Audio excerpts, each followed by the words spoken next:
Hello everybody, this is Iron Skills, I'm Ironmonger, and today I'd like to talk to you about something that I find pretty personal in Smite. As you see in front of you, I am currently in the practice jungle with Xing Tian. He's one of my favorite guardians to play because he physically is I consider him a feel-good god. He's got damage, crowd control, and movements. Despite not being amazing at any one particular thing, the fact that he can do very well at a lot of different things makes him very fun to play. But it's also one of the reasons why I'm a little bit hesitant when I play him in ranked, despite being a support main. So let me quickly explain kind of some of the downsides of Xing Tian, and then I'm going to show you how it is that I play him to kind of compensate for some of these weaknesses. Well, first off, if you've looked at Xing Tian, you've probably thought, hey, this guy kind of reminds me of Ares. And there's a reason for that. You look at his first ability, the damage over time is based on the enemy's maximum health. So you're probably thinking, oh, that's just a much weaker version of Searing Flames. And yes, it actually is. But you need to understand, Searing Flames requires that Ares put himself out into the open for 3 seconds, and it can be interrupted. So the reason that Xing Tian has a weaker version is because he hits the enemy and then he can run away. It's much less risk and therefore much less reward. But that does not mean it's actually a bad ability. As you can see, this ability uses 60% of his magical power and has fairly good raw damage. And something that some people probably forget is that enemies who are inflicted with Furious Roar's damage over time, for the duration, do 50% less damage with their basic attacks. Now, I feel like this is something that's kind of a bonus because it's not really why you would choose Xing Tian, but it's really good for poking down the enemy ADC because for a second or two, if they defeat the minions with their basic attacks and they're less efficient. It's also good for trying to help an ally being attacked by an assassin or the hunter late game. Now, a hook slam, I'm very glad to see that the root is back. And for this reason, I'm actually going to start trying to play him more often. But he has a root, and that's his primary CC. Now, you might think, well, Sylvanas has a root and he can grab. So despite Sylvanas has slightly better despite also having a root. So for this reason, you might think Xing Tian isn't as good as other guardians when it comes to crowd control. Now, Sky Cutting Axe is really nice. If you know Nemesis, then you know that her double dash is very similar to this. See, it doesn't go very far, but it goes about as far as a lot of other Guardians' dashes. So Xing Tian, despite being huge and muscular, is actually very mobile. And his ultimate, the ultimate is something that I really wish would be changed a little bit, but I'm fine with how it is. Xing Tian has this 1.25 second charge up time, and then he grabs people as he spins around, and then throws them when the duration is over. See, the big problem though is Xing Tian, if you purify, when you see Xing Tian do that weird little pullback, which most people you'd think would be able to swing an axe much faster than that, but his ultimate, when he grabs you, if you are CC immune, you don't take any damage, which means you may be slapped in the face with an axe over and over, but because he wasn't able to pick you up, you're not taking any damage. Which is kind of sad because Xing Tian, if that one fact was changed, I think he'd be perhaps a second tier, if not top tier guardian, because he can secure kills that the same way Ares does. See, Ares, if he ults you, but you're almost dead and you purify, he still kills you. And I play Ares once in a while, and it's really nice how, like, if I miss all of my abilities but my ultimate's ready, I can use it to secure that kill despite none of my allies being close enough to finish them off. However, Xing Tian, if the enemy is CC immune, take no damage at all. I can't really show you that right here because, well, the bots aren't smart enough to buy purification.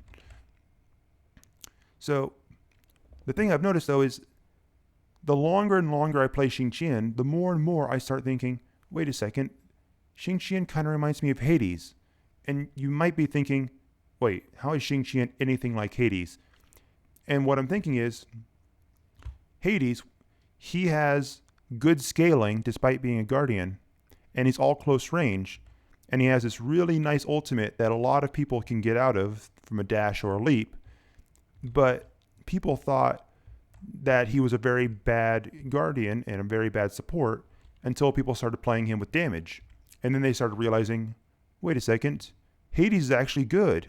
And you can tell that everyone realized this eventually because now, if you look, Hades is considered a mage. And I think Xing Tian, despite being very Ares-like, is actually going through the exact same thing. People see him as a guardian and think that he's a little bit subpar, but then as soon as they start playing with him with damage, they start realizing he's actually very strong. So how do I play him? Let me pull up my items.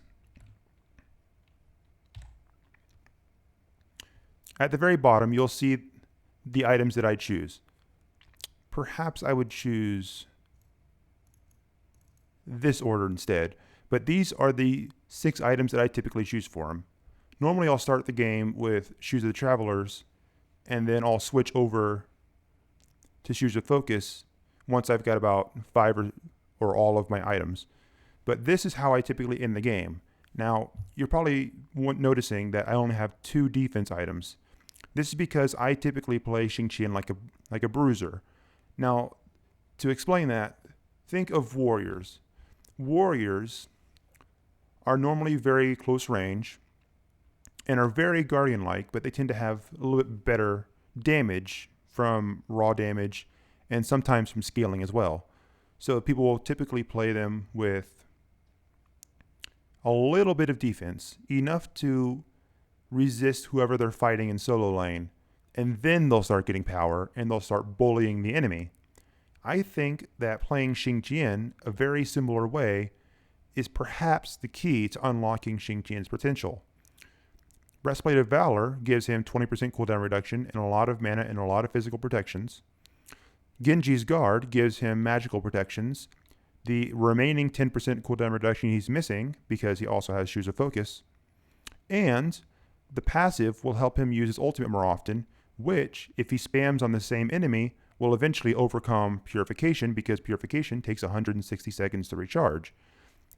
Purification is his biggest weakness, but if he spams it on the same enemy with maximum cooldown reduction, he can overcome it the same way Ares does.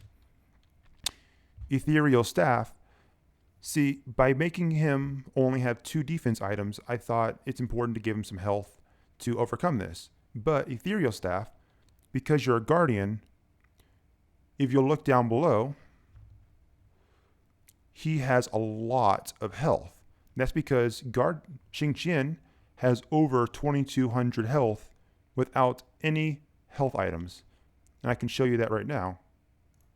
Take away Ethereal Staff, the only health item he's given, and he's got 2,295 health, and that is just for being Xing Tian level 20. So by giving him Ethereal Staff, he gets about 90 power after the passive takes place.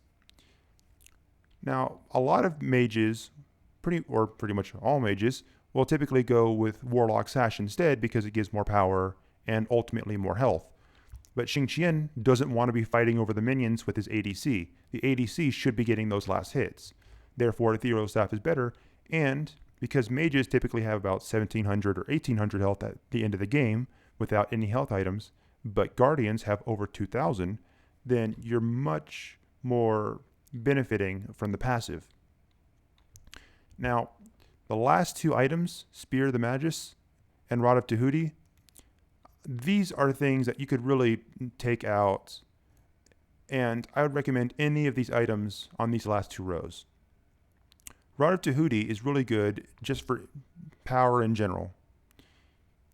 That's mainly what it's for. It's for raw power. Spear of the Magus, it gives a little bit of power and some natural penetration that's okay for Xing Tian.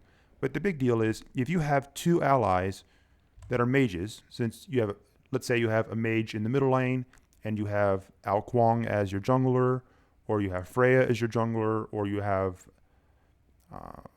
Aphrodite in the solo lane, or you have someone else magical in the solo lane, then by doing this and fighting nearby those two allies, you're still being dangerous, but your allies are doing more damage because the enemy you just attacked will have less magical protections.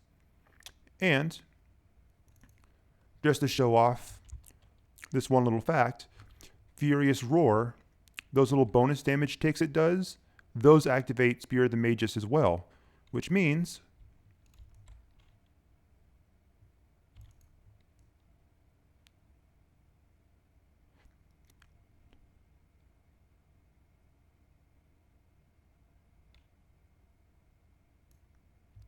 as you saw, my basic attack damage went up, and it went up continuously. That's because those bonus ticks are what's causing the protections to be lost. So it's not just one hit; it's technically four hits. Yep, the duration is 4 seconds, and you deal damage every second, which means that you're going to get all of the stacks from Spear of the Magus just from this one ability. And because it lasts 4 seconds, and Spear of the Magus reduces them for 5 seconds, these protections are going to be lost for quite a while. They're going to be down for about 9 seconds on each target you hit. Now, Soul Reaver is really nice choice because, well, you're not building much power at the beginning, which means in the end, you're not going to be doing much power. So the passive is really nice for making up for the fact that you kind of gave up your power to be a little bit tanky. But the nice thing is, if the enemy is building a lot of health like you, or the other support is doing a bruiser build kind of like you, then this will actually help you burst them down. Maybe not 100 to 0, but you'll be doing a surprising amount of damage, especially if the enemy starts building health. And Book of Thoth, I just put this here because you may decide that you want a lot of power, and late game, your ADC should have gotten all of their stacking items done. And if you really, really want to have a lot of power, then if you look to the left, 515 power just from these two items and Ethereal Staff. So it's an option, although I typically would not recommend it. And plus, late game, penetration is a little bit more important because most people who are going to buy defense would have built them already. Now, I do recognize that you can't always go full a little bruiser build because the enemy may have realized what you're doing and they start focusing you a little bit more where they would normally ignore you because they think, oh, it'll take so long to kill him. So Gem of Isolation will help you give even more health and mana, but it also kind of helps you maintain your support position because the slow will be continuously applied every second for 4 seconds from Furious Roar. So then this is actually going to last about 6 seconds for the slow. And that's a pretty good slow. So if that side effect on Furious Roar sounds really good for helping out your allies, then I recommend going Gem of Isolation and then probably finishing off with Rod of Tahuti, unless Spear of the Magus really would be nice for your 2 mage allies. Voidstone, I put this here because as you notice to the left, you have 128 magical protections and 164 physical protections. And if you don't like the fact that you're kind of uneven, then getting this item will give you a little bit of power, reduce the protections of nearby people, and it'll kind of balance out your protections. I find it's not that important, and if the enemy has only one mage and then a support, then you don't really need this item. And I just put these here because you may find out you just can't finish the game with power because either they have they have 2 hunters, so you need Witchblade, or you find out that you're being killed too quickly, so you need Hide of the Urchin. But here's the thing. Xing Tian's 3 is actually more important than it may look. Take a look at the protections on the bottom left as I'm using this ability.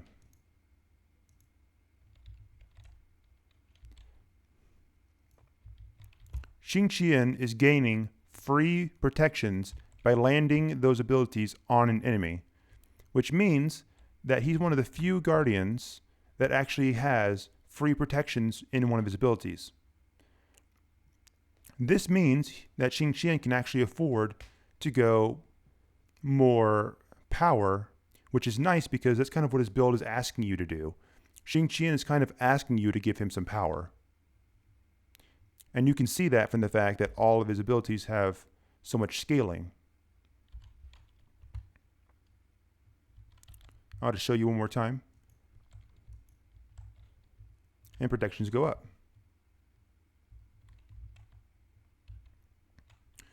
So I think this hopefully should have cleared some things up with Xing Tian. Xing Tian is kind of in that Hades area, as I mentioned before. He's strong, but he's not really great at CC, unlike most of the other Guardians, which means he's kind of in an awkward spot. But if you build him with power, you start realizing, wait a second, Xing Tian is basically a magical warrior, and I believe that's the way you really should be playing him.